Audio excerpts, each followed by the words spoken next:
The wind came down off the Wind River Range that February morning of 1882, like something that had been waiting 100 years for its turn. It came hard and it came early before the sun had fully cleared the eastern ridges, and the men who saw it come knew in their bones that this was not a storm they would ride out the way they had ridden out the others. This was something older. This was the kind of weather their grandfathers had spoken of around dying fires in Pennsylvania and Ohio, the kind of weather that made men write letters to relatives back east because they did not believe they would live to write another. And yet, strange as it was to say, there was already a line of people moving up the side of Thornton Ridge before the worst of it hit.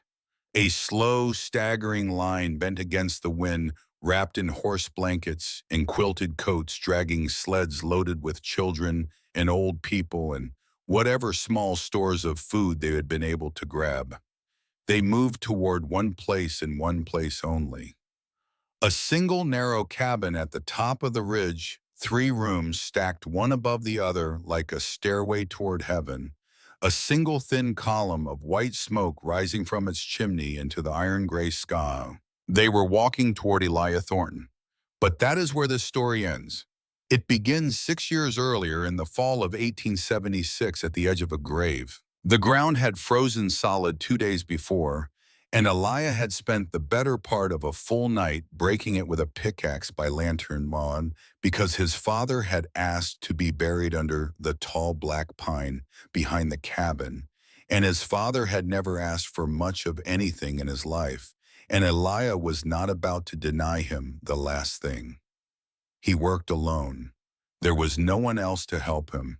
The undertaker from Ironwood Hollow had come up the ridge trail with a priest and a rough pine box, and they had stood by while Elijah dug, and they had said the words over the grave when it was done, and then they had ridden back down the mountain and left the boy alone with his dead. He was 23 years old. He had his father's long hands and his father's slow, watchful way of looking at things. His hair was the color of wet bark, and his eyes were a pale, flat gray that folks in town sometimes mistook for coldness, but was really just the way a man looks when he has learned early that the world does not often wait on him to speak. He was not a big man. He did not need to be.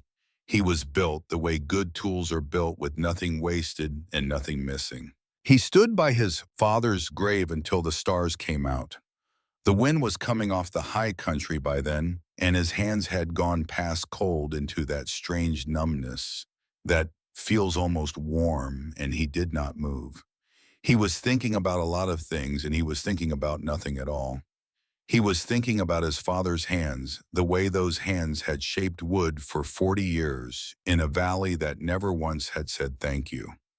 He was thinking about the courtroom in Cheyenne 10 years before, where those hands had trembled for the first time in Elijah's memory when the judge had read the verdict aloud. He was thinking about the parcel of land, the good bottom land along the creek, the 40 acres his father had cleared and fenced and planted, with his own sweat taken from him by the stroke of a judge's pen and given to a man who had never once cut a tree or set a post. He was thinking about Colonel Silas Rutherford, and he was thinking about what his father had said one evening the summer before he died, sitting on the porch of this very cabin with a cup of chicory coffee growing cold in his hand, looking out at nothing and speaking to no one in particular. The warmth goes up, Elijah, always up. Any fool can build a fire. It takes a better man to give the warmth a place to go. Elijah had been 17 when his father said those words. He had not understood them at the time. He had been busy being 17, which is a full-time occupation. But he remembered them now, standing by his father's grave at the edge of the pine woods, with the wind rising with the cabin behind him and the valley below, and the whole of his life spread out before him like a rough piece of lumber waiting to be worked. He turned and walked back to the cabin. He did not weep.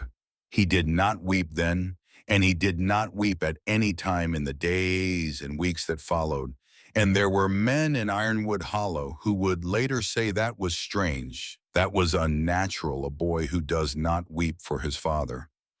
But his father had not wept either, not when the verdict came down, not when they drove him off the creek bottom land, not when he coughed blood into his handkerchief the last winter, and still went out every dawn to the woodpile. His father had taught him that grief was a private thing like prayer, and that a man who put his grief on display was a man who was asking to be pitied, and a man who asked to be pitied had already lost the larger fight. So Elijah did not weep. He went inside. He banked the fire. He ate a cold biscuit. He slept 4 hours. And when the sun came up over the Wind River Range the next morning, he walked out into the yard and he looked at the cabin his father had built, and he began slowly to see. The cabin Josiah Thornton had left his son was a peculiar thing. It had always been peculiar. Long and narrow rather than square, set hard against the slope of the ridge, so that its back wall was half buried in the earth, with a single stove in the center of its one main room, and a sleeping loft above that, and a trap door in the ceiling of the loft that led up to a cramped, odd little attic space with no apparent purpose. Folks in the hollow had joked about it for years. Josiah Thornton's stovepipe house, they called it. They said old Josiah had built it that way because he was tight and could not afford the lumber for a proper cabin.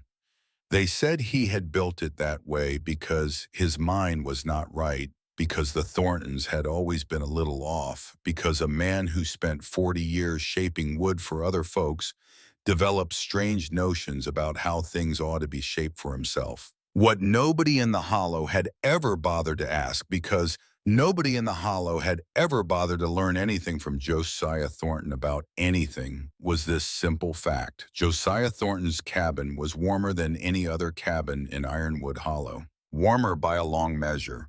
Warmer on half the firewood. Warmer at the top than at the bottom, which was the strangest part of all, because any fool knew that warmth settled downward into a room the way water settled downward into a bucket. And yet in Josiah's cabin, you climbed the ladder to the loft, and the loft was warmer than the main room. You climbed up through the trap door into that useless little attic, and the attic was warmer than the loft. By February in a normal winter, Elijah had slept up there in his shirt sleeves with the wind howling outside and the snow piled 3 feet deep against the eaves. His father had never explained it. His father had never explained much of anything, but his father had watched the world, and his father had trusted what he had seen, and his father had built a cabin where the warmth climbed instead of settled. Elijah had thought about that cabin for 6 weeks after the funeral. He had thought about it while he chopped wood, and while he ate supper, and while he lay awake in the loft listening to the coyotes. And by the time the first hard snow fell in early December, he had made a decision that would change the course of his life and the lives of 22 people who did not yet know his name. He would not leave the cabin the way his father had built it. He would finish it. Not finish it the way his father had intended, because his father had never spoken of any such intention. His father had died with whatever plans he had kept inside his own chest, and those plans had gone into the ground with him. No, Elijah would finish it his own way. He would take what his father had discovered, that the warmth wants to climb, that the shape of a room can either help it climb or fight it, and he would carry that discovery further than his father had dared. He would build a cabin that was not 1 room tall or 2 rooms tall. He would build a cabin that was 3 rooms tall. He would build a chimney that was also a house, or a house that was also a chimney. He would do this because his father had been right about something, and the world had never known it, and the world was going to know it now. He would do it, he told himself, for his father. He would not do it for Silas Rutherford. He would not do it for the valley. He would do it because a good man had died unthanked in a land that had not deserved him, And because the one thing Elijah Thornton could still give his father, the only thing left to give, was to make the old man write out loud where everybody could see.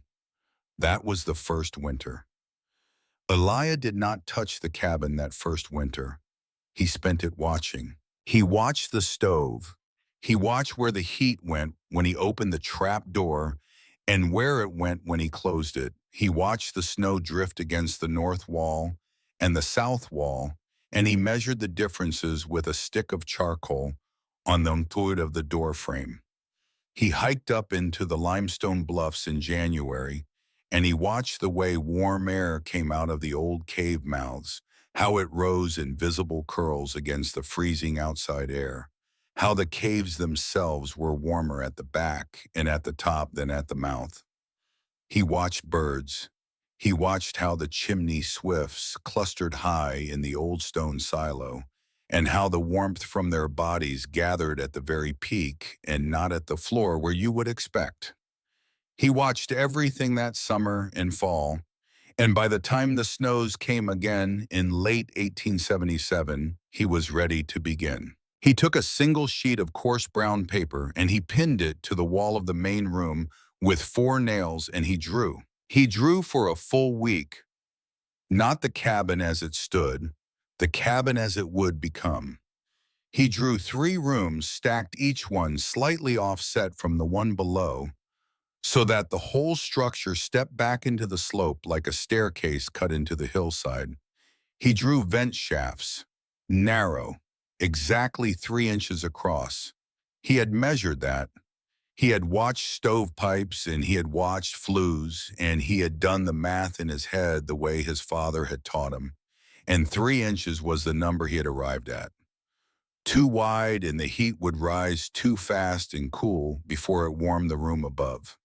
Too narrow, and it would choke, and the lower room would smoke up, and people would die the way Ezra Penman's people had almost died the winter before. He drew insulation, double walls, logs on the outside, compressed sheep's wool, and local clay packed tight between rough sawn boards on the inside.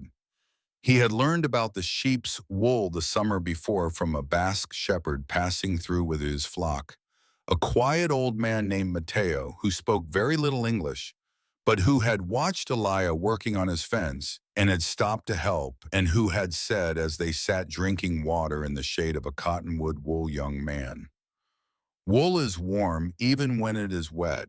Stuff your walls with wool."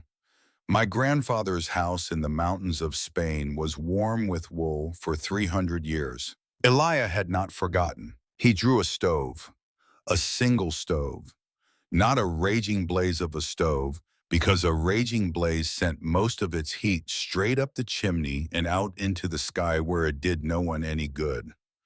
A low, slow, patient stove, fat and round like a cast iron kettle, set dead center on the bottom floor. He drew the heat stones under it, 5 river stones round and heavy buried 2 feet deep beneath the stove's platform. He had thought of those one morning in October when he had been watching the blacksmith, Cyrus Blackwood, bank his forge coals against a row of field stones at the end of his workday. Cyrus had mentioned offhand that those stones stayed warm until the next dawn, and that he could start the morning fire with them still holding heat.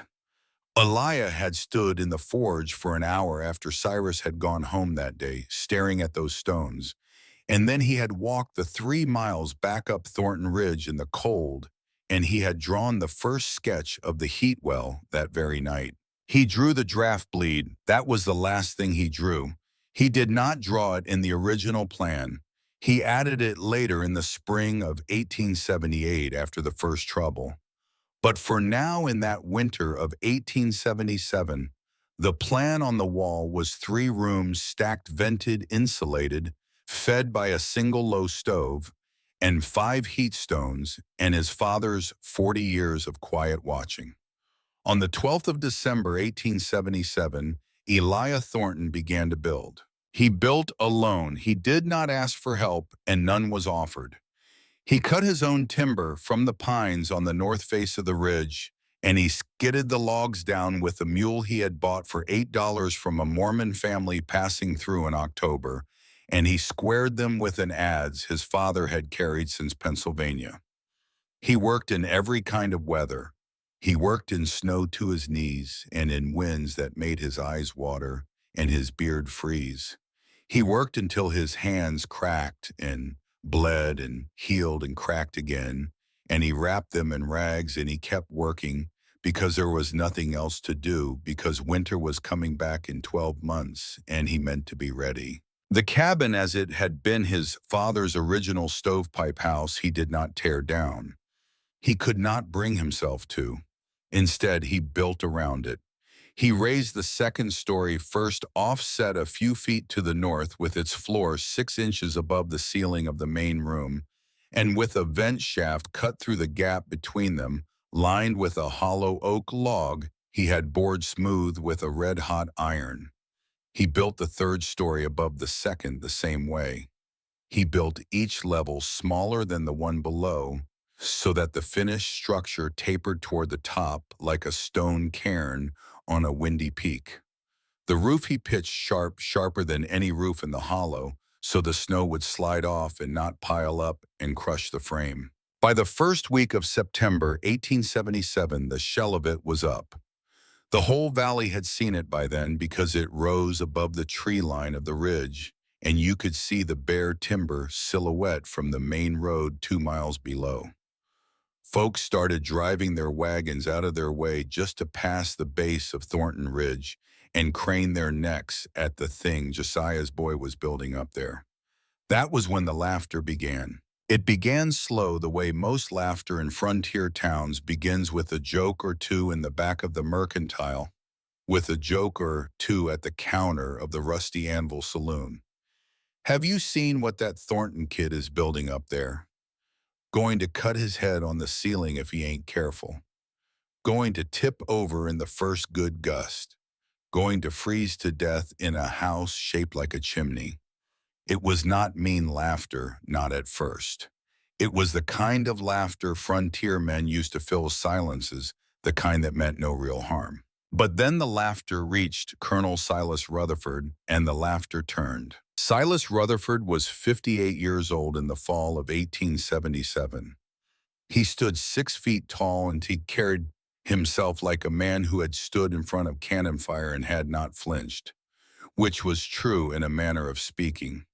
He had been a captain in the Army of the Potomac at Antietam and a major at Spotsylvania, and he had come out of the war a lieutenant colonel with a bad knee, a brevet promotion he was still not entitled to, but used anyway, and a conviction that the United States of America owed him a very large piece of whatever country he chose to settle in.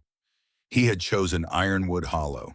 He had arrived in 1865 with a war chest of back pay and a wagon load of East Coast ambition, and within 5 years he had bought up the only sawmill for 30 miles, the lumber yard that served it, 2 of the 3 mercantiles in town, and a controlling interest in the stagecoach line.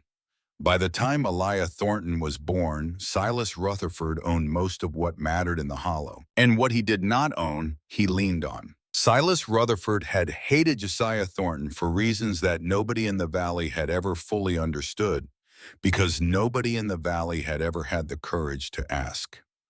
The common telling was that Josiah had built a desk for the first territorial judge that had come through the hollow, a walnut roll-top desk with hand-carved drawer fronts, and the judge had admired it, and the judge had said loud enough that 3 people at the bar of the Rusty Anvil heard him that he had never seen finer woodwork west of Philadelphia.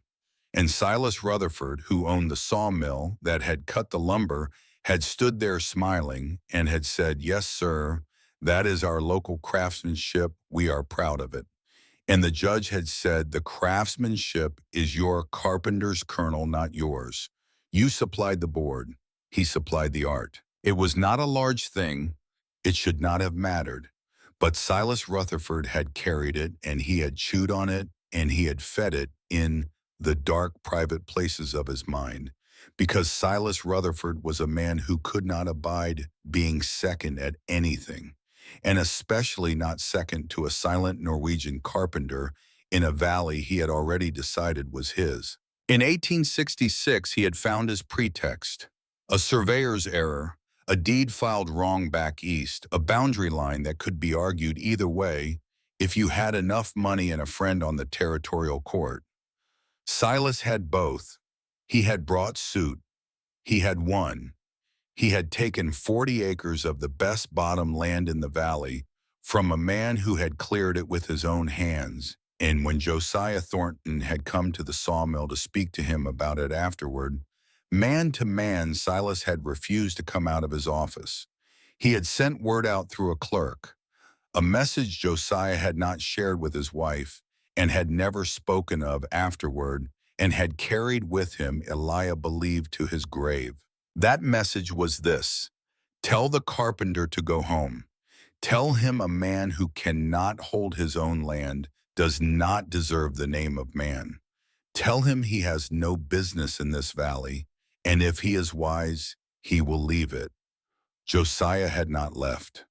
Josiah had stayed and had built his strange narrow cabin on the ridge that the suit had not touched, and had raised his son, and had died in the early winter of 1876, coughing blood into a handkerchief at the age of 51. And now in the fall of 1877, Silas Rutherford stood in the rusty Anvil saloon with a glass of rye in his hand, and he listened to men laughing about the foolish narrow tower the Thornton boy was building up on the ridge, and he felt something that was not satisfaction exactly, but was related to it. It was a sense that the shape of things was correcting itself. The son of the carpenter was making a fool of himself. The Thornton line was finally going to fail in public the way Silas had always believed it deserved to fail, and he, Silas Rutherford, would be there to see it. He set his glass down. He addressed the room. "Gentlemen," he said, "I have a proposition." The men at the bar quieted. They always did when Silas spoke. "I understand young Thornton up the ridge has been building.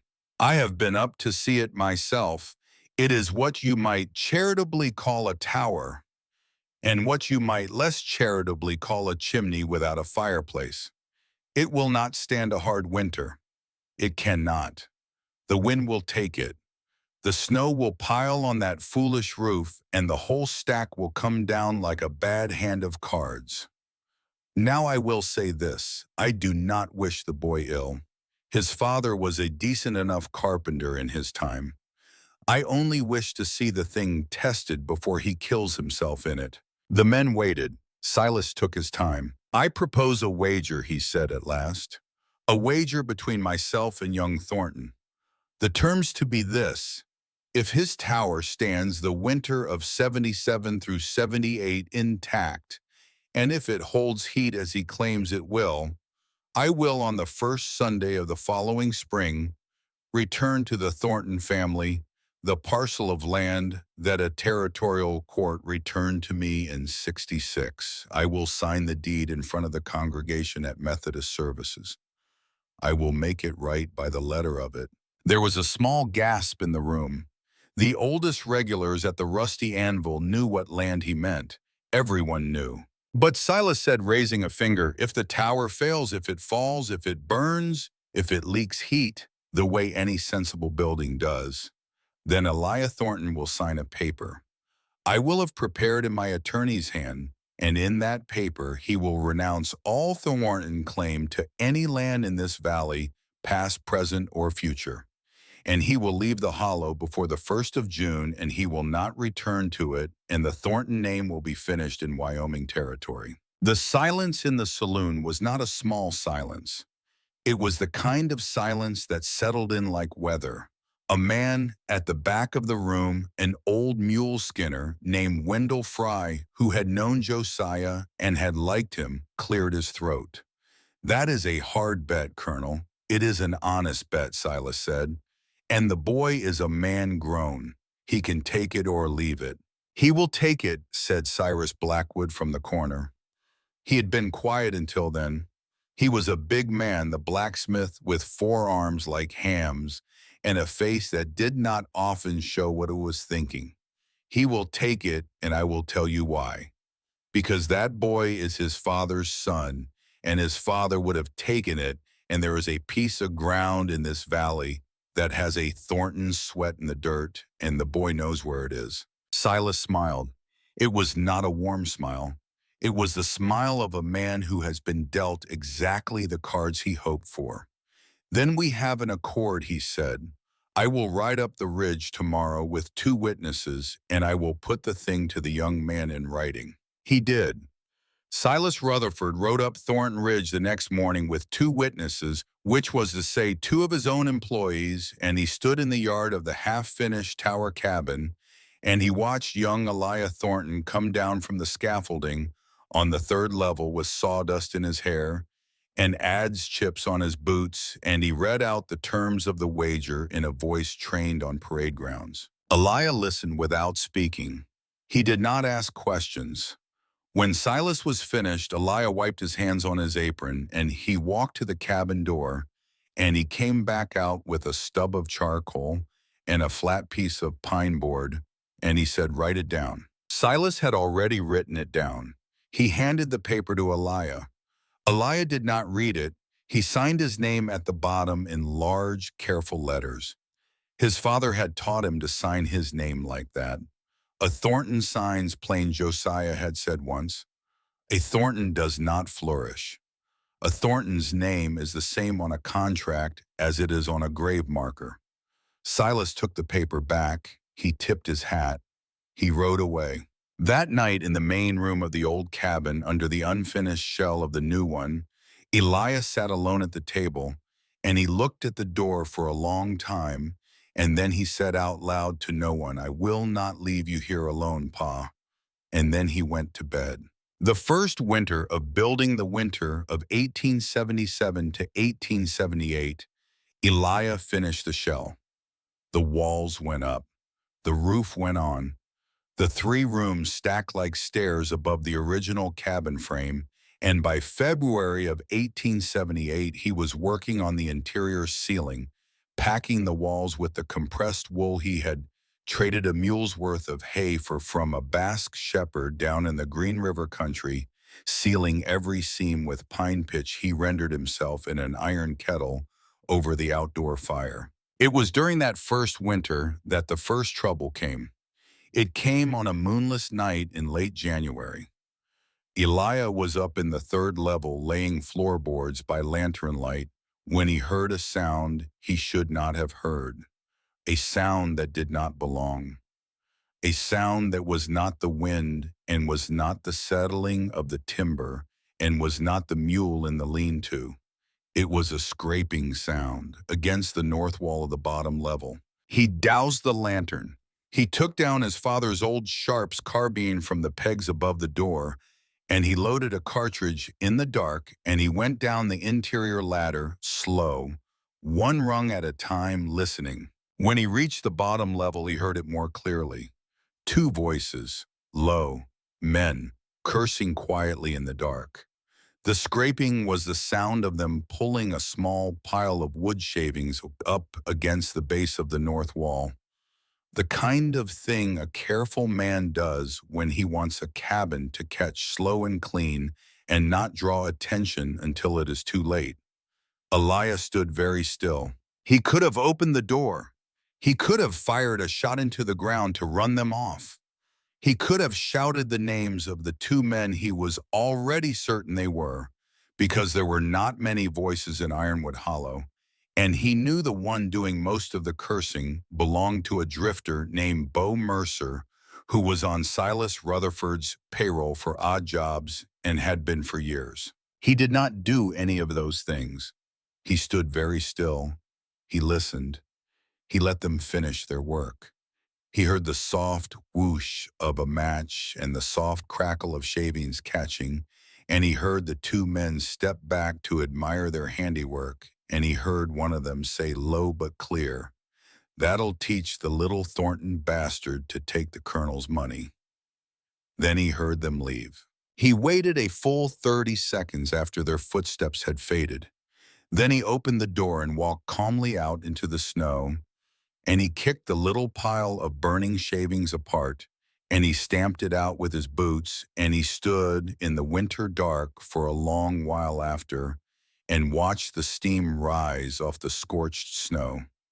The north wall was not damaged. The shavings had not been piled tight enough to catch the logs. He went back inside.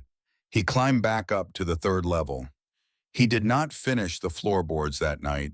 He sat on an overturned crate under the lantern, and he took out his coarse brown paper and he drew. He drew a new thing, a thing he had not planned. A tunnel, narrow, no more than 2 feet high, beginning at the base of the north wall and running under the whole foundation of the cabin and coming out the far side of the ridge 20 yards away at a hidden vent he would cover with a stone. A tunnel that with the right valving could pull air out of the cabin and away instead of into it. A tunnel that could carry smoke away from sleeping people if the wind ever turned the wrong way. A tunnel that could also, he realized, serve as a draft bleed in reverse, drawing cold air out of the low levels in summer so that the upper levels stayed cool. He did not know that night that the tunnel he was drawing on that brown paper would 4.5 years later save the entire town of Ironwood Hollow from burning alive in a forest fire. He only knew that Bo Mercer had tried to burn his cabin down, and that Bo Mercer worked for Silas Rutherford, and that the wager had not been a wager at all. It had been a sentence. And Elijah Thornton, 23 years old alone on a ridge in Wyoming territory in the dead of winter, looked down at his drawing and he smiled. Just a small smile, a smile his father would have recognized. "All right, Colonel," he said quietly to the cold walls of his half-built tower. "All right." He worked straight through the rest of that winter. By the time the snows melted in April of 1878, the cabin was sealed, the heat stones were set, the tunnel was dug, and the first slow fire was burning in the iron stove at the bottom level, and the warmth was climbing. On the 12th of April, Rowan Halstead, a lumber hand who had been cutting along the west slope of the ridge, came down off the mountain at noon and walked into the Rusty Anvil saloon and ordered a beer without taking off his coat. The coat was steaming. Steam was coming off it in the warm spring sunshine like smoke off a banked fire. "Where you been?" Halstead asked the bartender. "Up Thornton's," said Rowan. "Just dropped some cedar shakes he'd asked me to hold. Warmed myself before I walked down." "Warmed yourself," said Cyrus Blackwood from the corner. Rowan took a long drink of his beer. "Boys," he said, "I do not know how he has done it, but I stood in that third room up there, the little one at the top, and I tell you plain, it felt like June. The stove was low. There was no second stove. There was no fire on that third level, and it felt like June." Nobody laughed. Cyrus set down his mug. "You ought to go tell the colonel," Cyrus said quietly. Rowan looked at him. "I am not the colonel's man," he said. "I told the Thornton boy I would not speak of it to the colonel, and I will not." Cyrus nodded. He did not press it. But by evening the story had spread anyway, the way stories do in frontier towns. And by the next morning Silas Rutherford had heard that Rowan Halstead had stood in the top room of the Thornton Tower and had come down with his coat steaming in the spring sun. And Silas Rutherford, in the privacy of his own office above the sawmill, poured himself a tumbler of rye at 9 o'clock in the morning, and he drank it in one swallow, and he set the glass down slow, and he said to the empty room, to no one, to the ghost of Josiah Thornton, "If it was listening, we are not finished yet, Carpenter. We are not finished yet." And high up on the ridge, Elijah Thornton stepped out of the bottom door of his tower cabin into the April sunshine, and he looked out over the valley where his father had not been allowed to die on his own land, and the wind moved the young grass in the meadow below, and somewhere far off a meadowlark called, and Elijah Thornton 24 years old now, with sawdust still in his hair, stood there a long time and did not move, because he could feel his father beside him, plain as day, and his father was saying quietly and without triumph, "That is a beginning, son. That is a beginning." The summer of 1878 passed quiet. The cabin stood, the wager stood, and Silas Rutherford did not pay. He found his pretext in a clause nobody remembered being in the original terms. He claimed the wager specified that the cabin must stand a full calendar year, not merely a single winter, and that the test was therefore still in progress, and that he would honor the terms when and only when the full term had been satisfied. It was a lie, and every man the Rusty Anvil knew it was a lie, but Silas Rutherford owned the sawmill and the lumber yard and two of the three mercantiles, and a lie spoken by a man who signs your wages is not a lie you challenge out loud. Elias said nothing. He did not ride into town. He did not protest. He did not hire a lawyer because he could not afford a lawyer, and because Josiah Thornton had already taught his son what happens when a poor man brings the law into a fight with a rich one. He went back to his ridge. He went back to his work. He let the seasons turn. The cabin stood through the summer of '78. It stood through the fall. It stood through the winter of '78 to '79, which was a hard one, hard enough to kill 2 milk cows at the Halstead place and freeze the well at the Methodist church solid for 6 weeks. It stood through '79 to '80, which was milder but wet, and the wet was worse in some way because it got into everything, into the walls and the floors and the straw ticking and the leather of your boots, and men whose cabins were built the old way, single-wall log with mud chinking, spent that whole winter coughing and sick. But up on Thornton Ridge, the cabin stayed dry. The double walls kept the damp out. The sheep's wool insulation packed tight between the outer logs and the inner boards did not rot the way straw did, because wool breathes. Eliah had learned that from the Basque man, wool takes in moisture and lets it go again without losing its warmth. And the vent shafts, those narrow 3-inch channels cut through the floors between the levels, kept the air moving just enough that mold could not take hold. The warmth climbed. The damp did not. Eliah added to the cabin that year. Not more rooms. He was done with rooms. 3 was the number, and 3 would stay. But he refined what he had. He carved narrow stone steps into the crawl space beneath the main floor so he could reach the heat stones without digging. He rigged a pulley system from the 3rd level to haul water buckets from the bottom, using a counterweight rope because movement like heat had to be conserved. And a man who carried water up 2 flights of stairs in winter was a man wasting warmth he would need later. He sealed the felt edges of the trap doors between levels with oiled leather because he had noticed that a draft as thin as a knife blade could steal 10 degrees from a room in an hour if you let it. He lived by rules nobody else had written. He was writing them himself, one season at a time, in the margins of his brown paper drawings, and in the grain of the wood, and in the slow, patient language of a man who talks to his house the way other men talk to horses. And all the while Silas Rutherford watched from below. He did not come up the ridge again. He did not need to. He had eyes in the valley, and the valley had eyes on the ridge.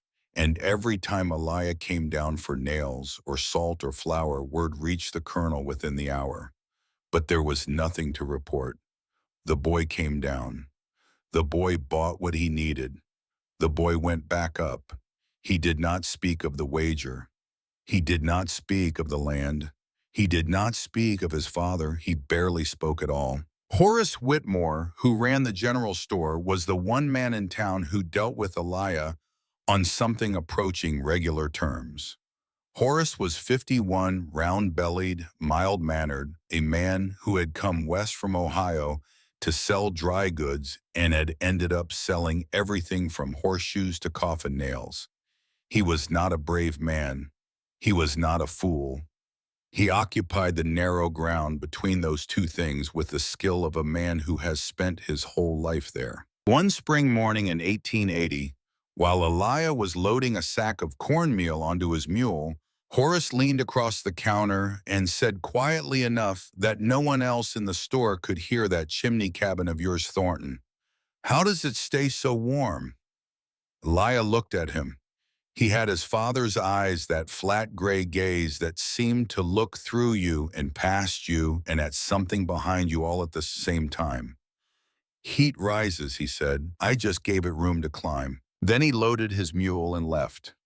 Horace stood behind the counter for a long time after turning those words over in his mind, the way you turn a river stone in your hand, feeling the weight of it, not quite understanding why it felt heavier than it should. The black winter came in 1881. It did not arrive all at once. It crept in. October was cold, but not unusual. November was colder. By the first week of December, the temperature had dropped to levels that the old-timers said they had not seen since the freeze of '57, and by Christmas it was clear that this was not going to be a winter that anyone would forget. The snow came in three waves. The first wave buried the fences. The second wave buried the barns. The third wave, which came on New Year's Day of 1882, buried everything else. Wind tore across the valley floor like something dragged behind wild horses, scouring the drifts into knife-edged ridges and packing the snow so hard against cabin walls that men had to chop their way out of their own front doors with axes. The cold was a living thing that winter. It came through walls. It came through floors. It came through double blankets and wool coats and leather gloves and two pairs of socks. It found the cracks in everything, every seam, every joint, every place where two pieces of wood met and did not quite touch, and it crawled in and it stayed.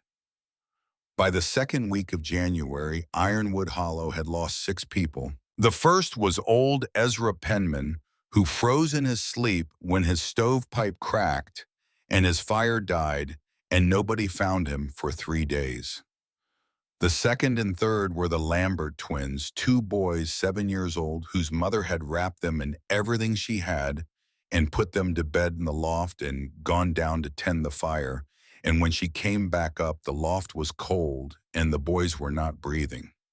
The fourth was a widow named Cora Baines, who suffocated when her chimney choked with ice and the smoke backed into her cabin, and she could not get the door open because the snow had packed against it 3 feet deep. The fifth was a drifter nobody knew the name of, found curled under an overturned wagon on the South Road with his boots still on and his hands tucked inside his coat. The sixth was a baby born too early, born cold, born into a cabin where the fire had been out for 2 days because the family had run through their entire winter's wood by the 10th of January. 6 people, 6 names that the Reverend at the Methodist Church read aloud on the first Sunday the congregation could gather, which was not until the 3rd week of January because the roads were not passable before then. And all through those weeks up on Thornton Ridge, a single column of white smoke rose steady into the sky. People saw it. They could not help but see it. From the valley floor on clear days, you could look up at the ridge, and there it was, that thin white line curling up from the top of the strange narrow tower, steady as a candle flame in a still room. It did not gutter, it did not falter.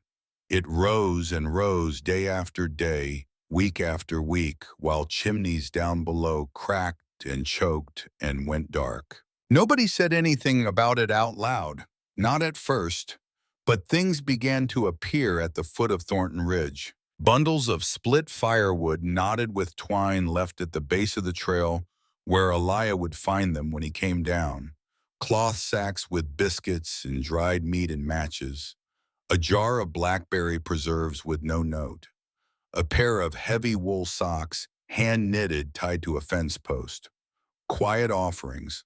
Silent apologies from people who had laughed and now could not bring themselves to speak, but could not bring themselves to do nothing either. Elijah found them. He carried them up the ridge without comment. He did not know who had left them, and he did not try to find out because the offerings were not about him. They were about the people who left them, and those people needed the giving more than he needed the gifts. It was during those dark weeks of the Black Winter that two things happened that would change the shape of everything that followed. The first was that a boy named Ezekiel Thatcher began climbing Thornton Ridge. Ezekiel was 15 years old, the son of a copper miner who had come out from Pennsylvania in '74 and had died of a cave-in 2 years later, leaving his wife and 3 children in a drafty cabin on the east slope of the valley. Ezekiel was the oldest. He was thin and sharp-faced and had the restless, hungry look of a boy who needed something to learn and had not yet found it.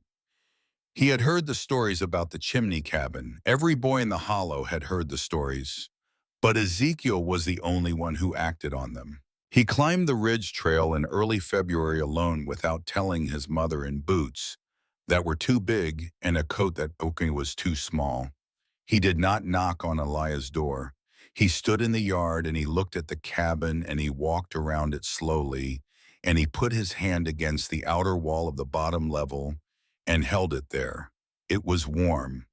The wall itself was warm, not hot, not radiating, just warm the way a living animal is warm when you put your hand on its flank in the barn. Ezekiel stood there a long time with his hand on the wall and his eyes moving up the stack, up the second level to the third, tracing the vent shafts and the sealed edges and the way the roof stepped, and then something happened in his mind that he would not be able to explain for years afterward, but that he would never forget. He understood, not all of it, not the numbers, not the angles, but the shape of it, the idea that the whole house was a chimney, that the warmth was not being made, it was being guided. He came back the next week, and the week after that, and the week after that. Always alone, always silent. He never knocked. He just stood in the yard and watched. On the fourth visit, Elijah came out. He stood on the bottom step and looked at the boy for a long time. "You have been coming here," he said. "Yes, sir." "Why? I want to learn," Ezekiel said. Elijah studied him. He saw the boots, the coat, the thin wrists, the hungry look. He saw a boy who reminded him of no one so much as himself at that age, and that was not a comfortable thing to see. "What is your name?" "Ezekiel Thatcher." "Your father was the miner." "Yes, sir." "He died." "Yes, sir. 2 years this March." Elijah stood there another moment, then he stepped aside and held the door open. "Wipe your boots," he said. Ezekiel came inside. He did not speak for the first hour. He just looked. He looked at the stove, at the vent shafts, at the felt-sealed trap doors, at the double walls. He looked at the drawings pinned to the wall of the main room, the brown paper covered in charcoal lines and notes and measurements. He looked at the heat stones glowing dull orange beneath the iron stove. He looked up through the vent shaft from the bottom floor and saw the faint shimmer of warm air rising through it like something alive. Elijah let him look. He did not explain. He did not lecture. He had learned from his father that a man who explains too much robs the listener of the chance to understand. And understanding that is handed to you is never as strong as understanding that you earn. After that first visit, Ezekiel came every week, sometimes twice. He helped Elijah carry wood. He helped seal a vent that had begun to leak around the edges. He learned to read the stove the way Elijah read it, not by the color of the flame, but by the sound, by the low, steady hum that meant the burn was right, the heat was climbing, the system was breathing the way it should. Elijah never said the boy was his student. He never said the boy was anything. But on the third visit, he handed Ezekiel a stub of charcoal and a piece of pine board and said, "Draw what you see." Ezekiel drew. It was rough, it was crooked, but the proportions were right and the vent shafts were in the right places, and Elijah looked at the drawing and nodded once and said nothing, and that nod was worth more to Ezekiel Thatcher than any word of praise he had ever received or ever would receive. The second thing that happened during the Black Winter was Winifred. Winifred Rutherford was 28 years old, the colonel's only daughter, and she had been a widow for 13 months. Her husband, a quiet, hard-working man named Thomas Kelly, had died in the February storm of 1880, and the way he had died was not something the colonel spoke of ever to any living soul, because the way Thomas Kelly had died was a thing that pointed straight at Silas Rutherford's front door. Thomas and Winifred had lived in a cabin that Silas had built for them as a wedding gift. It was a fine cabin by the colonel's standards. Wide, square, big windows for light, a proper parlor, a proper kitchen, the kind of cabin a man builds when he wants the world to know his daughter married well. But it was a cabin built for pride, not for winter. The walls were single-thickness log because double walls cost double lumber, and the colonel did not believe in waste. The windows were large and poorly sealed because the colonel liked light and did not like being told that light and warmth were enemies in a Wyoming winter. The chimney was adequate. The stove was adequate. Everything was adequate for a cabin that size in an adequate winter. But the winter of 1880 had not been adequate. It had been savage. And the cabin had bled heat the way a wounded man bleeds blood through every window, every seam, every gap between the logs. And Thomas Kelly had burned through his entire winter's wood by the 1st of February, and he had gone out into the storm to cut more, and he had not come back. They found him 2 days later, 300 yards from his own front door, frozen stiff with an axe still in his hand. He had been trying to reach a stand of dead pines on the east slope. He had gotten lost in the whiteout. He had walked in circles in his own yard until the cold had taken him down. Winifred had moved back to her father's house with her son, a boy named James, who was now 3 years old. She had not spoken of her husband's death. She had not blamed her father. She had simply gone quiet in the way that women in frontier valleys went quiet when the thing they had lost was too large to be spoken of and too heavy to be set down. But she had not stopped thinking. And on a Tuesday afternoon in late February of 1882, in the deepest part of the Black Winter, Winifred Rutherford wrapped her son in 2 blankets and put him on a sled and walked 3 miles in thigh-deep snow up Thornton Ridge to the door of Elijah Thornton's chimney cabin. Elijah opened the door. He had not been expecting visitors. He looked at the woman and the child and the sled and the snow caked on her coat and the redness of her cheeks and the steadiness of her eyes, and he stepped aside. She came. She set the boy at home by the stove. The boy looked around with the unafraid curiosity of a 3-year-old. He put his hand on the warm floorboards and smiled. Winifred stood by the door. She did not take off her coat. "I know who you are," she said. "And I know who you are," Elijah said. She looked at him. He was 28 now, the same age he was, and she saw in his face the same thing she had seen in the drawings pinned to his wall, a kind of certainty that did not need to be spoken and would not be diminished by speaking. She saw it and she recognized it because she had once seen it in her husband in the last year of Thomas's life, when Thomas had begun to say quiet things to her at night about the cabin being wrong, about the walls being too thin, about the windows letting in too much cold. Thomas had seen it. Thomas had known. And Thomas had not been listened to because Thomas had married the colonel's daughter, and the colonel did not take advice from sons-in-law. "I came to tell you something," Winifred said. Elijah waited. "My husband," she said. "Thomas. He died in the storm of '80. You may have heard. I heard." "What you did not hear," she said, "and what no one in this valley has heard, because my father does not permit it to be spoken, is that Thomas asked my father to rebuild the cabin walls before that winter. He asked in September. He asked in October. He showed my father the gaps in the chinking. He showed him the ice that formed on the inside of the window glass every morning. He asked for double walls. He asked for smaller windows. He asked for the things that would have kept us warm. She paused, and my father said no. My father said the cabin was fine. My father said Thomas was soft. My father said a man who complains about cold is a man who does not know how to build a fire. And Thomas did not argue because Thomas was married to the colonel's daughter, and a man married to the colonel's daughter does not argue with the colonel. Her voice was very steady. Her eyes were very dreamy.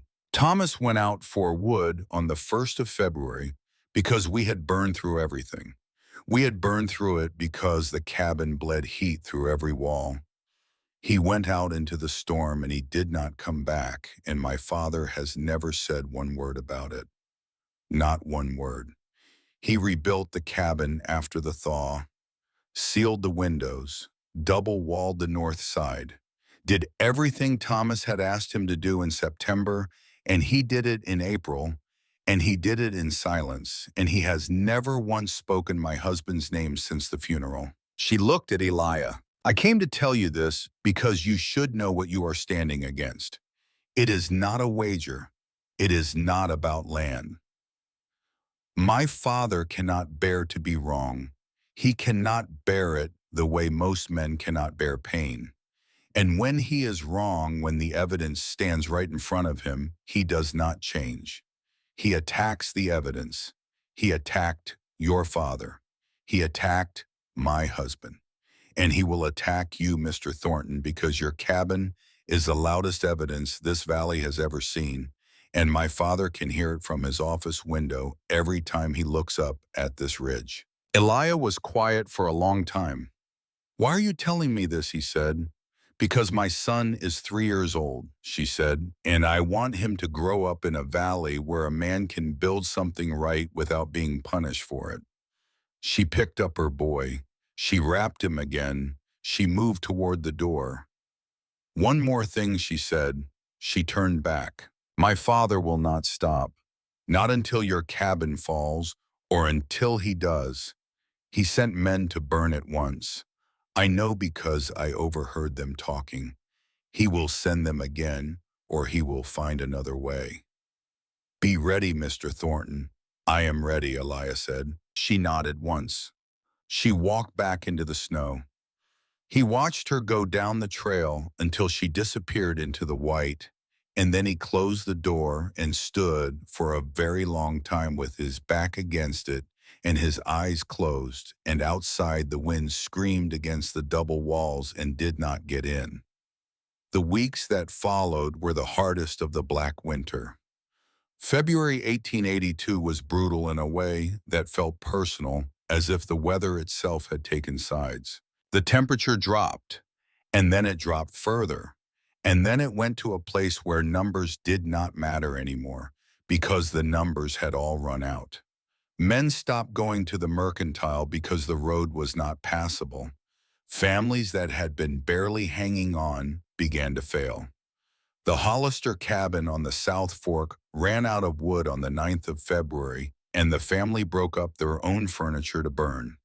The church stove cracked, and the congregation met in the back room of the Rusty Anvil for 3 Sundays running, huddled around the saloon's potbelly stove, and even Silas Rutherford sat among them, and did not complain because the cold does not recognize rank. And up on the ridge, Elia Thornton's chimney cabin smoked steady.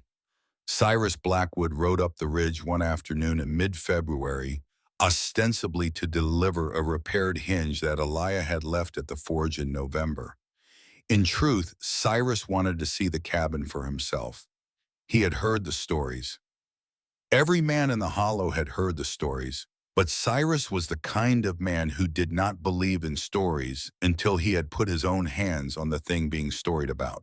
He stood in the bottom room for 10 minutes. He climbed the ladder to the second level and stood there for 10 more.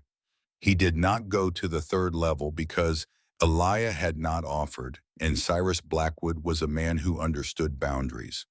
When he came back down, he stood by the stove, and he looked at Elijah and he said quietly, "How warm is it up there?"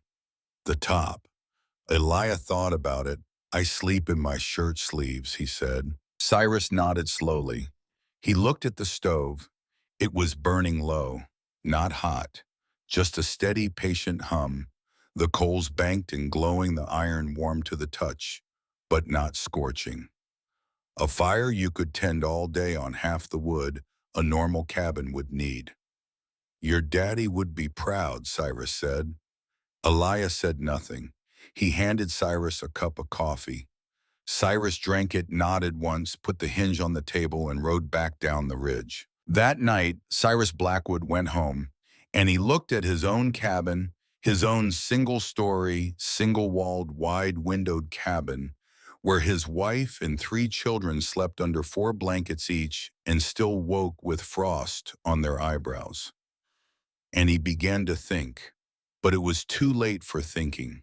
The season was too far gone, and the wood was too wet, and the walls were already what they were.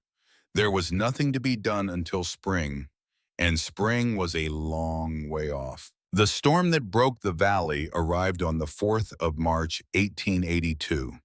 It came without preamble. The morning of the 4th was still the air flat and gray and heavy, with the kind of silence that settles before something very large happens.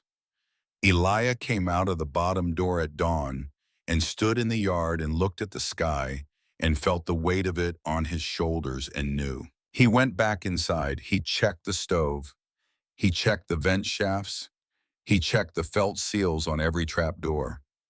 He checked the heat stones beneath the main floor, kneeling in the crawl space and pressing his palm against each one, feeling the slow, deep warmth that radiated from them like the memory of summer. He checked the draft bleed tunnel, the one he had dug after the night Bo Mercer had tried to burn him out, the one that ran under the foundation and out the far side of the ridge. He checked the firewood. He had enough for 3 weeks. He checked the food. He had dried venison and cornmeal and coffee and a barrel of salt pork and 2 sacks of dried beans and a tin of lard. Enough for 1 man for 2 months, maybe 3 if he was careful. He did not know that morning that he would need it for 22. The snow began at noon. By 2 o'clock it was falling so thick and fast that the trees at the edge of the yard had disappeared. By 4 o'clock the wind arrived, and when it arrived in earnest, a howling, tearing, screaming wind that came down off the high peaks like an avalanche of air. It hit the ridge broadside, and it hit the cabin, and the cabin did not move. The narrow profile that every man in the valley had laughed at, that tall, skinny silhouette that looked like a chimney or a coffin or a joke cut through the wind, the way the prow of a ship cuts through waves. The wind went around it. The wind went over it. The wind did not get through. Inside, Elijah fed the stove. Low and steady, let the heat climb. Let it drift upward through the shafts, warming each level in turn, the way his father had understood warmth should move, not forced, not pushed, but invited. He ate a small meal. He checked the stove pipe from the trap door above and cleared a small crust of ice from the hood. He went to bed in the 3rd level room and slept in his shirt sleeves with the storm screaming outside and the walls humming with the strain of it and the warmth rising through the floor beneath his cot like breath through a body. He slept 4 hours, then he woke and went down and fed the stove again. He had been doing this for 3 days when the first knock came.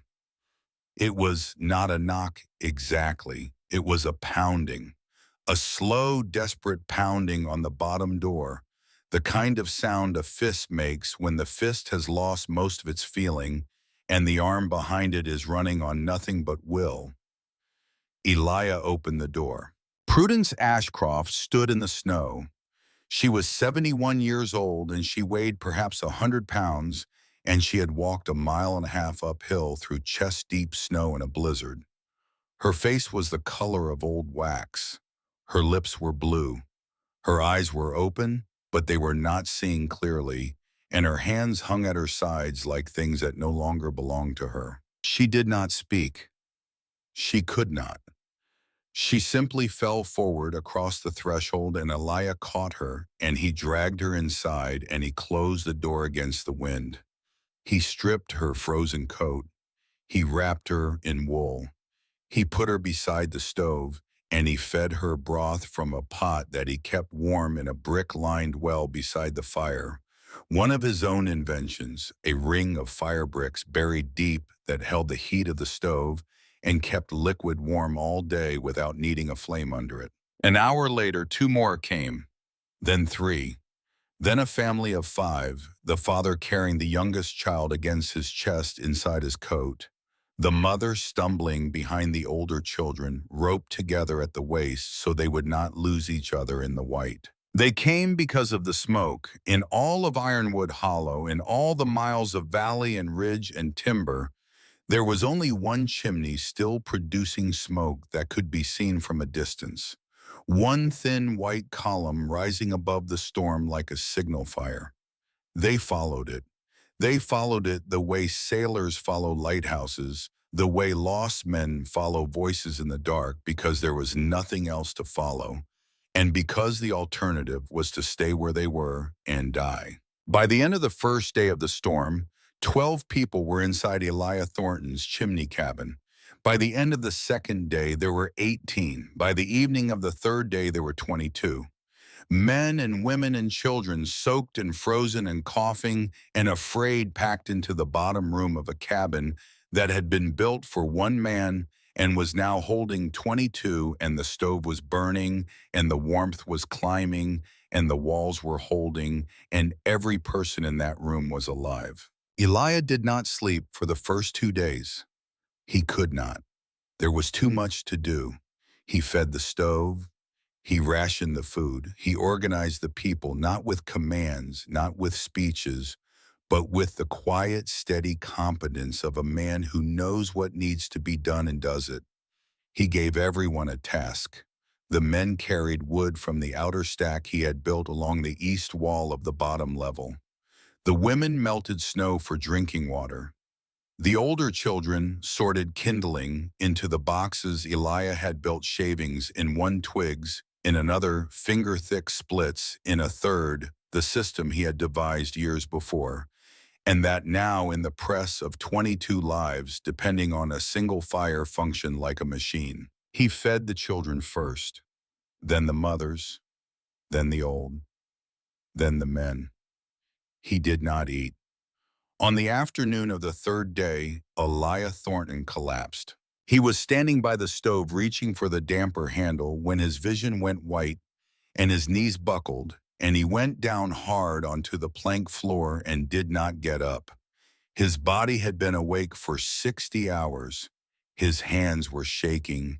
His eyes were sunken. He had been running on coffee and dried venison and will, and the will had finally run out. Cyrus Blackwood caught him before his head hit the floor. He laid the boy down on a bedroll near the stove and covered him with a quilt. And he looked around the room at the 21 other souls crammed into that narrow space, and he said, "Somebody has got to tend this stove." Nobody moved.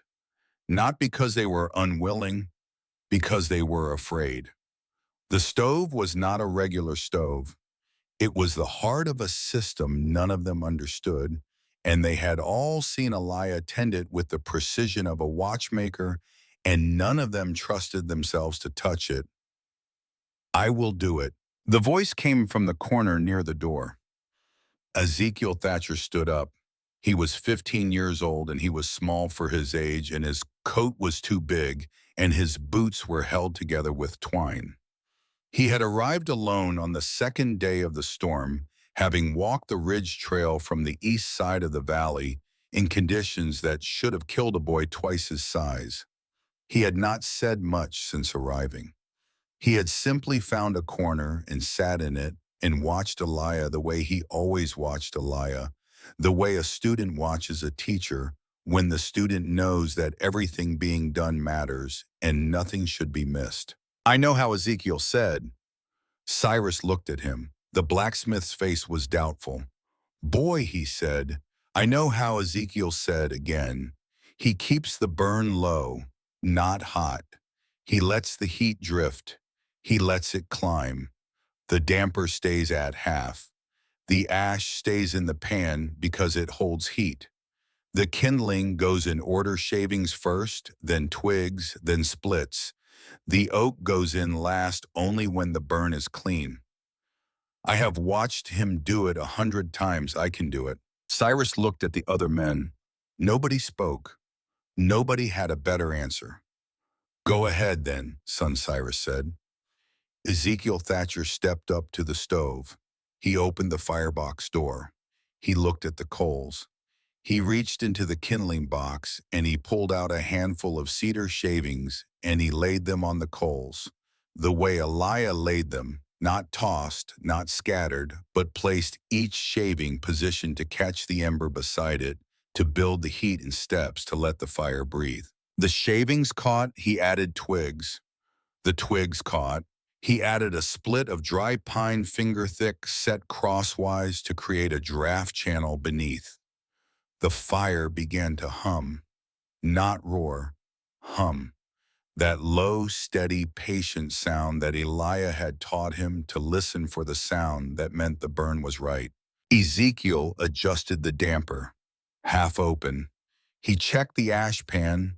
He did not clean it. He left the base of ash in place because the ash held heat, and Elia had taught him that a clean ash pan was a cold ash pan, and a cold ash pan was a dead stove.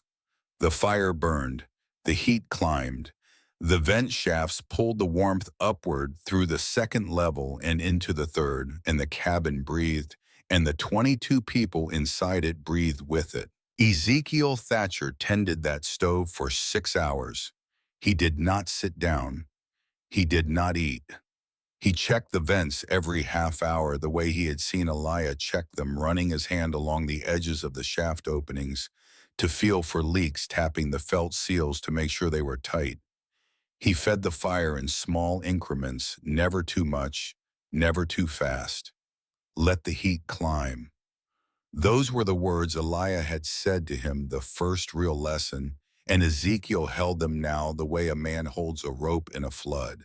When Elia woke 6 hours later, his eyes opened to the sound of the stove humming and the warmth of the cabin steady and the 21 people around him still alive. He sat up slow and he looked around and he saw Ezekiel standing by the stove with charcoal on his fingers and sweat on his forehead, the boy's face pale with exhaustion, but his hands steady. Elia looked at him a long time. You did it, he said. Ezekiel's lip trembled. Just once, then he straightened. You taught me how, he said. Elia nodded. He did not smile.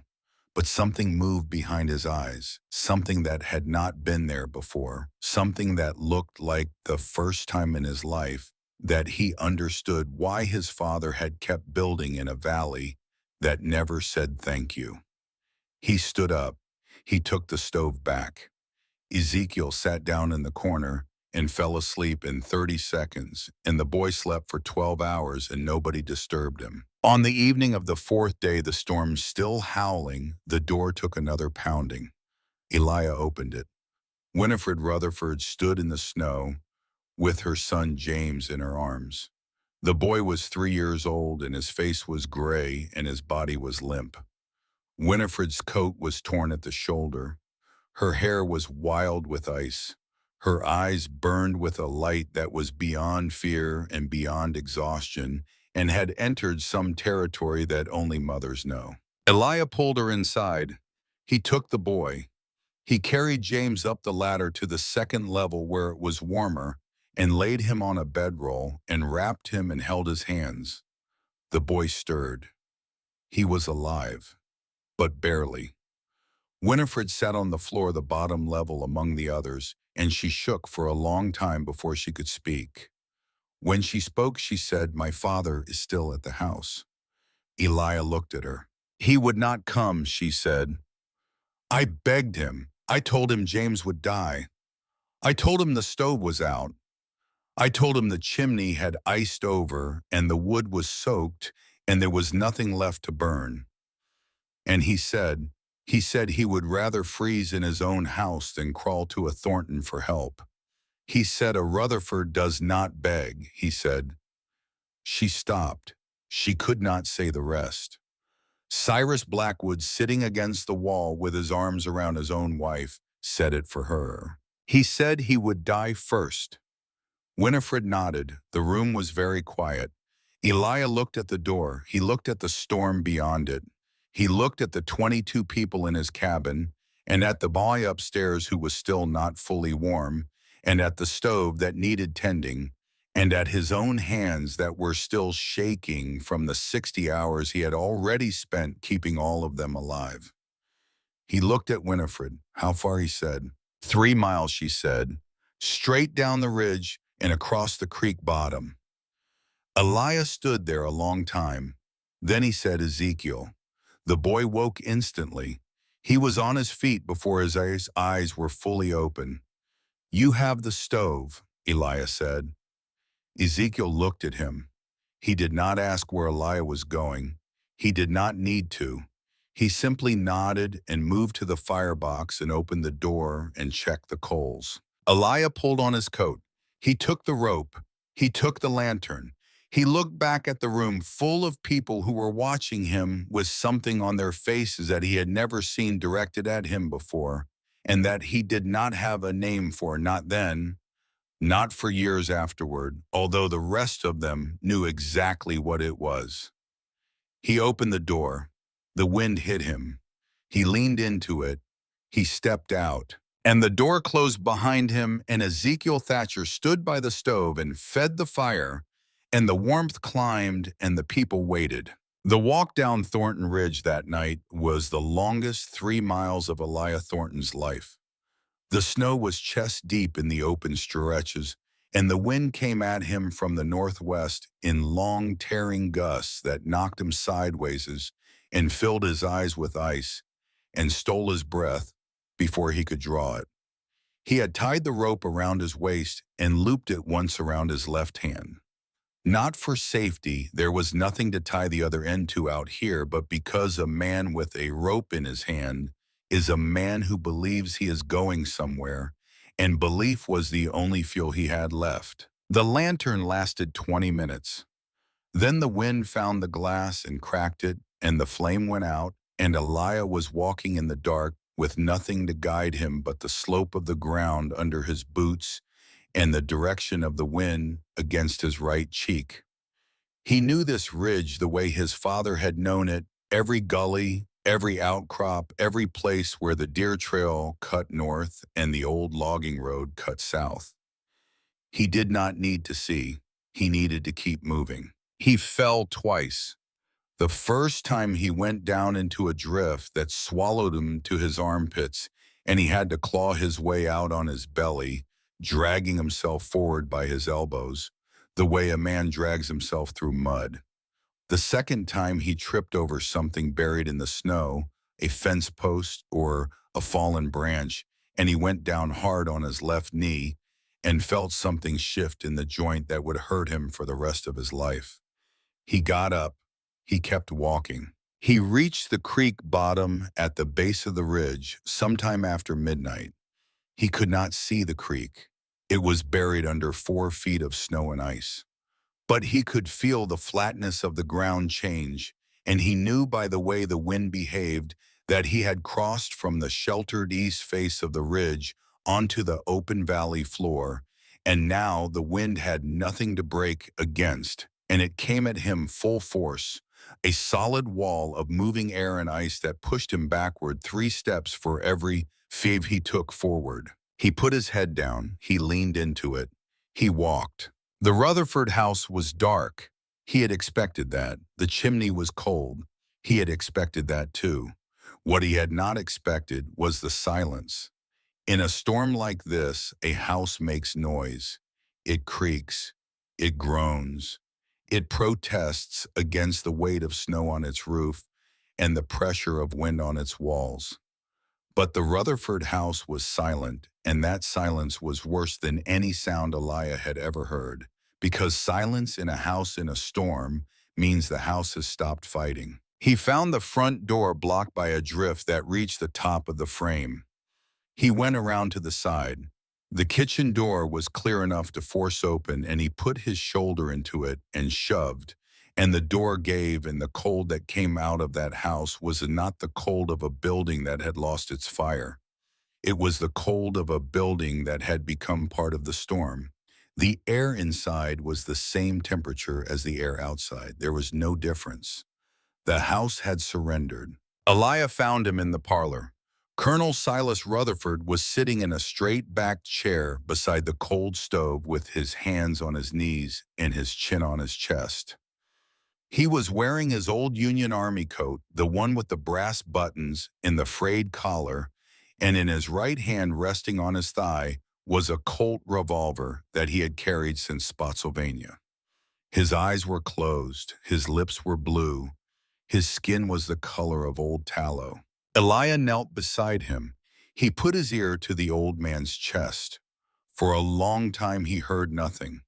Then faint, irregular, stubborn as a clock that is nearly wound down but refuses to stop a heartbeat. Slow, thready, but there. He is alive, Elia said out loud to no one, to the empty house, to the ghost of his father, if his father was listening. The old fool is alive. He took the revolver out of Silas's hand. He set it on the table. He stripped the army coat off the colonel's body because the coat was frozen stiff and was holding the cold against his skin instead of keeping it out. He wrapped him in 2 blankets he found in the bedroom. Dry blankets from the chest at the foot of the bed, the only dry things left in the house. He tried to lift him. He could not. Silas Rutherford was 6 feet tall, and even wasted by the cold he weighed close to 200 pounds, and Elia had been awake for 3 days and had walked 3 miles through a blizzard, and his left knee was swelling, and his hands were numb, and his body was running on nothing but the memory of strength.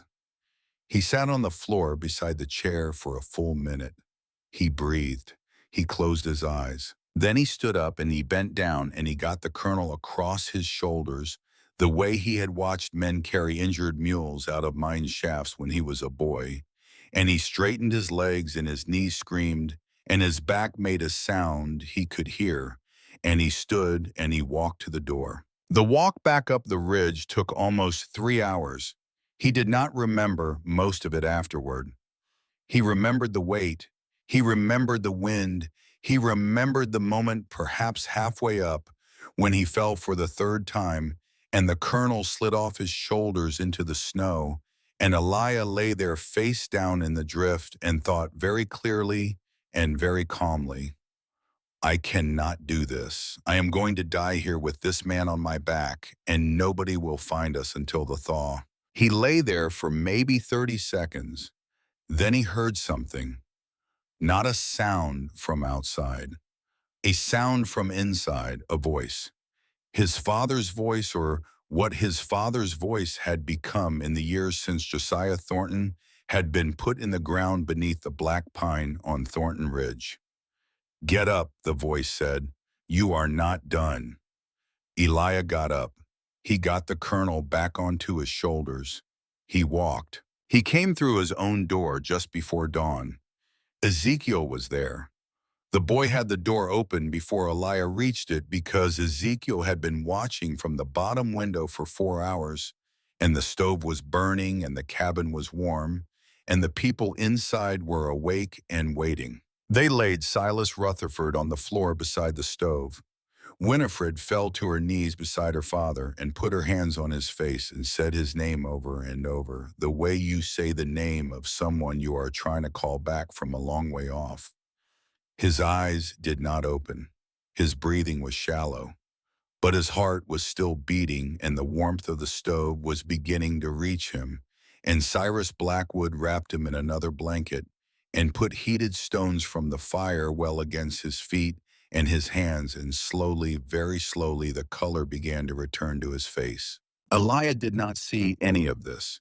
He had made it through the door, and he had stood there for perhaps 5 seconds, and then his legs had given out, and he had gone down against the wall and slid to a sitting position, and he had not moved since. His eyes were closed, his coat was frozen solid. His left knee had swollen to twice its size inside his boot. His hands were raw and cracked, and one of them was bleeding from a cut he did not remember getting. Prudence Ashcroft brought him broth. He could not hold the cup. She held it for him. She tipped it against his lips, and he drank, and the warmth went down into his chest and spread outward. And after a long time he opened his eyes and looked at the old woman and said very quietly, "Thank you, ma'am." She patted his hand once gentle, the way a grandmother pats a grandchild's hand when the grandchild has done something that words cannot properly address. "Sleep now," she said. He slept. Silas Rutherford did not wake for almost a full day.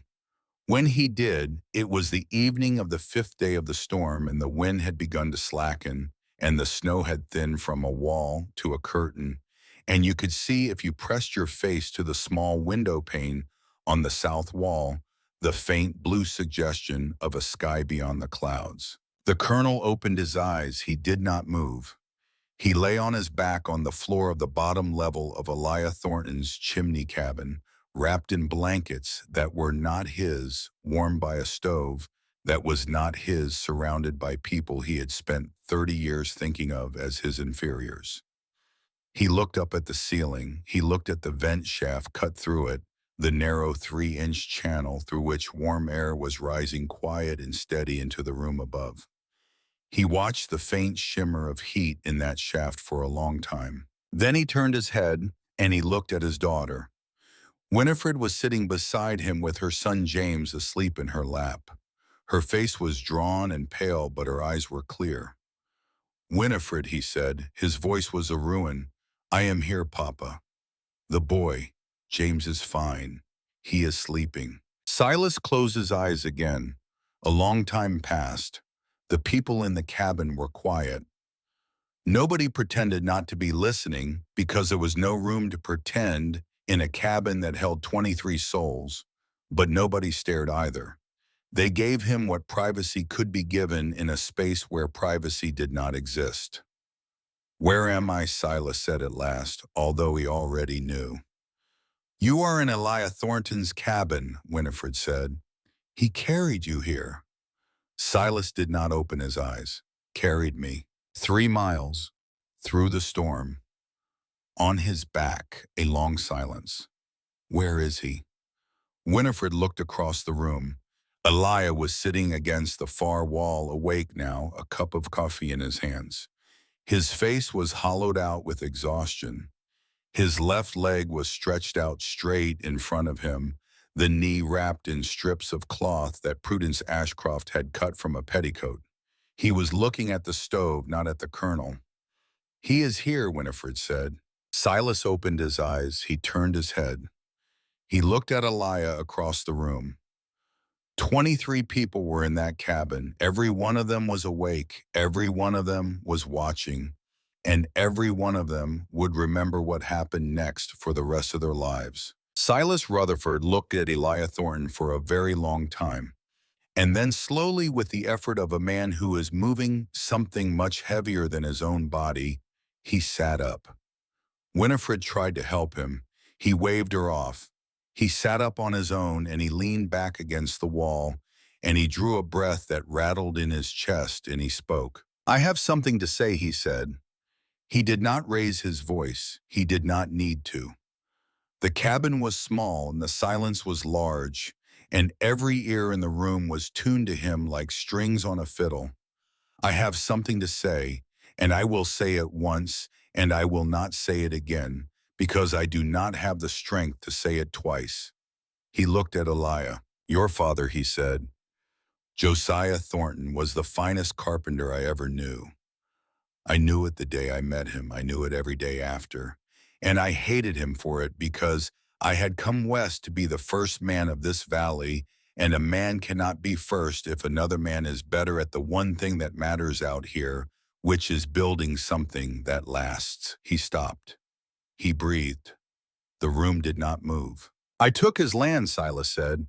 In '66, I found a crooked surveyor and a friendly judge, and I took 40 acres of bottom land from a man who had cleared it with his own hands. And I did it because I could, and because I wanted him broken, and because I believed that if I broke him, the valley would stop looking at his work and start looking at mine. His voice was very quiet now, very steady. It did not work. The valley kept looking at his work. The valley kept saying Josiah Thornton's name. And when he died, the valley said his name louder, and I could not stand it. And when his son began building this, he looked up at the ceiling, at the vent shaft, at the walls. When his son began building this, I tried to destroy it. I sent men to burn it. I made a wager designed to take everything the boy had left. I used every bit of power I had in this valley to crush a 23-year-old boy whose only crime was being his father's son and being right about something I was wrong about. He stopped again. He looked at Winifred. And before that, he said, his voice cracking. For the first time before that, there was Thomas. You're Thomas, my son-in-law, who asked me in September of '79 to rebuild the walls of the cabin I had built for my own daughter, who asked me in October, who asked me in November, who told me the cabin was too wide, too thin, too cold, who told me what needed to be done. And I said no. I said the cabin was fine. I said a man who complains about cold is a man who does not know how to build a fire. And Thomas went out into that storm in February to fetch wood because the cabin I built had burned through everything, and Thomas did not come back, and I have carried that, Winifred. I have carried that for 2 years, and I have not spoken of it, and I am speaking of it now because this boy, he looked at Eliah. This boy carried me 3 miles on his back through a blizzard after everything I did to him and to his father. And if that does not earn the truth, then nothing does and nothing ever will. The cabin was very quiet. Silas reached inside his coat. He pulled out a folded piece of paper. It was creased and damp, but legible. He held it out toward Winifred. Give this to the Thornton boy, he said. Winifred took it. She opened it. She read it. Her eyes widened. She carried it across the room and she handed it to Eliah. Eliah read it.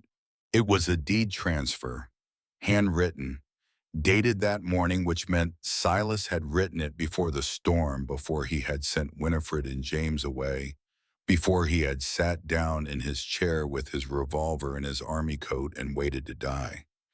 He had written it knowing he was going to die, and he had written it anyway. It gave the 40 acres of bottom land back to the Thornton family.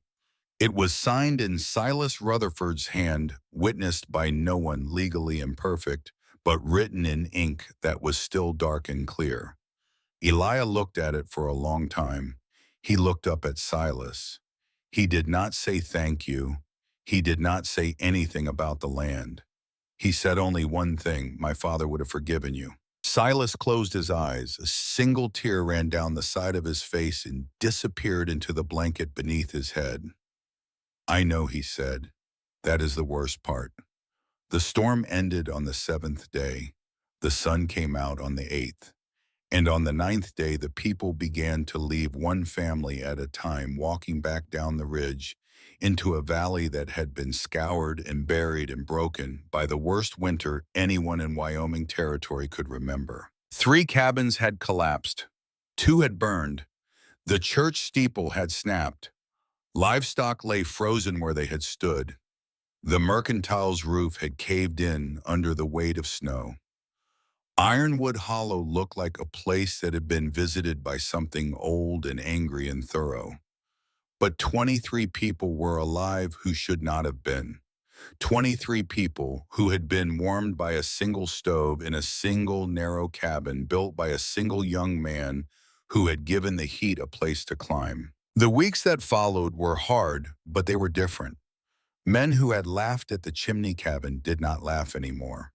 Men who had looked up at Thornton Ridge with pity or amusement now looked up with something else, something they did not have a comfortable word for, something that sat between admiration and shame. They came to Elia, not in a crowd, one at a time, quiet. They asked questions. They asked to see the vent shafts. They asked to touch the walls. They asked about the heat stones and the draft bleed and the sheep's wool insulation. And Elia showed them. He did not charge. He did not boast. He did not explain more than was needed. He handed them drawings on brown paper charcoal sketches with notes in the margins, and he said the same thing to each of them. Let the heat climb. By May, 3 cabins in the valley had been rebuilt using the Thornton method. By June, 2 more were started from scratch. Cyrus Blackwood rebuilt his forge with a double wall system and a vent shaft that carried residual heat into the room above where his children slept. And he told anyone who would listen that his forge stayed warm 4 hours after the last coal died, and his children had not coughed once since the new walls went up. And then on a bright, cold morning at the end of March, the thing happened that silenced even the last doubters in Ironwood Hollow. Horace Whitmore's boy, a child of 7, was playing near the mill pond with 2 other children when the ice gave way beneath him and he went through. The other children screamed. Men came running. By the time they pulled the boy out, he was not breathing. His lips were white. His body was limp and cold as a stone pulled from a creek bed in January. They carried him to the church. The doctor shook his head. The reverend began to pray. Horace Whitmore knelt beside his son and held the boy's hand, and his face was a mask of something that was beyond grief because it had not yet accepted what it was looking at. Someone said, "Get Thornton." A boy ran up the ridge trail. Elia came down at a run, bad knee and all, and when he reached the church, he did not stop to ask questions. He stripped the boy to his skin. He wrapped him in dry wool. And then he did a thing that no one in the room understood and that many would argue about for years afterward. He picked the child up and he carried him out of the church and back up the ridge trail to his cabin. People shouted after him. They called him mad. They said he was killing the boy. But Elia did not stop, and he did not slow, and he did not answer because he was thinking. And what he was thinking was something he had learned from 3 years of watching warmth move through a building that he had designed with his own hands and his own mind and his own stubborn faith in the shape of heat. He carried the boy to the 2nd level of the chimney cabin. Not the bottom, which was warm, but not warm enough. Not the 3rd, which was too warm, which would shock a frozen body into a rest. The 2nd level, the middle, where the warmth was steady and moderate, and where the vent shafts could be adjusted to create exactly the kind of slow, patient rising heat that a frozen body needed, not a blast of fire, but a gradual invitation back to life. He opened the vent from the 1st level just a crack. He hung damp cloths from the ceiling rafters to catch the radiant heat and create a humid warmth that would not dry the boy's lungs. He sealed the vent to the 3rd level to keep the heat in the middle room. He laid the child on the cot, and he sat beside him, and he put his hand on the boy's chest, and he waited. An hour passed, the boy did not move. 2 hours passed. The boy's color had not changed. Horace Whitmore, who had followed Elia up the ridge and who was standing in the doorway of the 2nd level room with tears running down his face, whispered, "He is gone, Thornton. My boy is gone." Elia did not look up. He kept his hand on the boy's chest. He felt the slow warmth of the room pressing against the cold of the boy's skin, felt the battle happening in that small body between the cold that wanted to keep it and the warmth that wanted it back. He adjusted the vent, just a quarter-inch wider. The warmth from below increased not by much, just enough a breath of warmer air rising through the shaft and spreading across the floor of the room like a hand opening. The boy coughed. It was a small sound, a wet, ragged, broken sound, but it was a sound and it meant air was moving in lungs that had been still, and Horace Whitmore made a noise that was not a word and was not a cry and was something that lives in between and that only a father can make. The boy coughed again. His chest rose. His eyelids fluttered. He drew a breath on his own shallow stuttering, but his own and then another, and then he began to shiver. And Elias said without looking up, "He is coming back. Get me another blanket." They carried the boy down the ridge the next morning. He was weak. He was pale.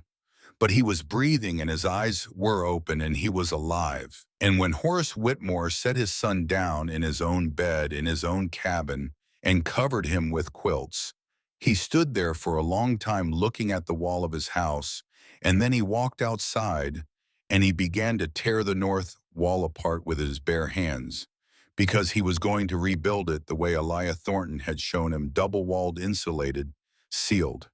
And he was going to do it before the next winter came if it killed him. The summer of 1882 was the summer of the fire. It came in August. A dry lightning strike 10 miles to the west caught a stand of old-growth pine that had not seen rain since June, and within hours the western horizon was a wall of black smoke. Within 2 days the fire had circled north and south, and the valley was caught between two advancing fronts, and the smoke was so thick that men could not see across their own yards at noon. The smoke was the killer, not the flames. The flames never reached Ironwood Hollow itself, but the smoke did, and it poured into every cabin in the valley like water pouring into a sinking ship. It came through cracks in the chinking and gaps under doors and the vent shafts that Elijah himself had taught them to build, because the vent shafts were designed to draw air upward, and when the air outside was nothing but smoke, they drew smoke. Children coughed until they vomited. Old people collapsed. Stoves were snuffed to stop feeding the draft, but without stoves, there was no warmth, and the nights in the mountains were cold even in August. People came to Elijah again, not to beg, just to hope. And Elijah showed them the last part of the design, the part he had never shared, the draft bleed tunnel, the tunnel he had dug in the winter of 1878 after Bo Mercer had tried to burn him out.